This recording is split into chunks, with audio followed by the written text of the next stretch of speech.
Hello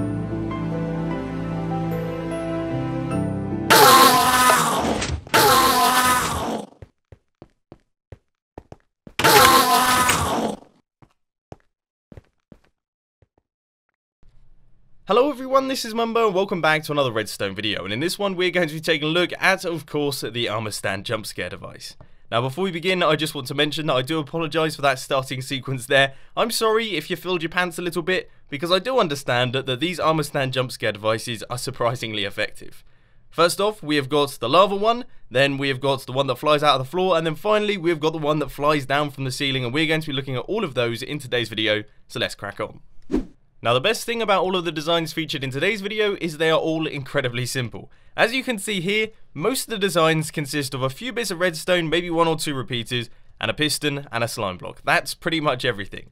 So first off, we've got the lava one. It just quite simply launches the armor stand through the lava, and that will scare the pants off of any of your mates. Then this one over here, it pushes the armor stand up through the block, which I think is extremely cool and definitely one of my favorite designs. And then finally, this one over here, this just opens up the trapdoor and launches the armor stand downwards nice and quickly, so it lands on the floor very fast, and once again, scares the pants off of all of your friends. So that is pretty much the behind the scenes. There's nothing else that I can really explain further. I can't go into more detail with all of the redstone because everything's been explained there. Obviously, there is a world download down in the description for both the starting world and this world if you do want to take a closer look.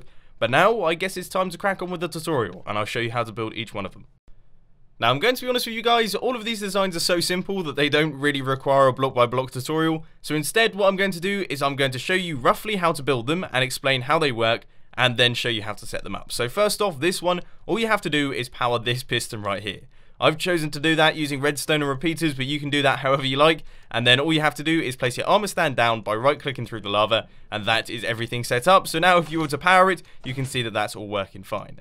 This one over here is a tiny bit more involved. This is the original setup that you're going to have, but of course you need the armor stand inside there, and unfortunately you can't place him down. Now the way that we do that is we place a couple blocks up like this, then place a regular piston facing downwards with a block on its face, chuck down your armor stand there, and then power this piston. As you can see, the block drops down onto the armor stand, so now it's armed and ready to go, and when we hit this button, the armor stand of course flies through the block. So that is that one done. And then finally, this one over here, you just need to place a trapdoor on the top side of this block, power it at the same time as the sticky piston facing downwards with the slime block on its face, and as you can see, that will launch it downwards, and that one really is a very simple one. You just have to place down the armor stand on top of that trapdoor, and it's ready to go. Now, if you want to take this one step further by adding in all the crazy sound effects as well, then first off, I hate to say it, you're not going to be able to do it in survival mode. You're going to have to be in creative mode for this one, but you've got to give yourself a command block by using that command. Obviously, replace Mumbo with your player name, I guess that goes without saying, but then you just have to chuck it down right where you power the piston, and then put this command into the command block. Now, I'll have that down in the description so you can just copy and paste it in, but that will play the sound of an enderman dying, and it's really quite scary, and I think it works perfectly. So you just click done, and that will be everything completed. As you can see, makes a relatively horrible noise. So there we have it, ladies and gents. That rounds up today's video on a bunch of armor stand jump scare devices. I hope that you found it interesting. If you did, please be sure to hit that like button, and if you really loved it, then make sure to subscribe. But thanks for watching, guys. This has been Mumbo, and I'm out. I'll see you later.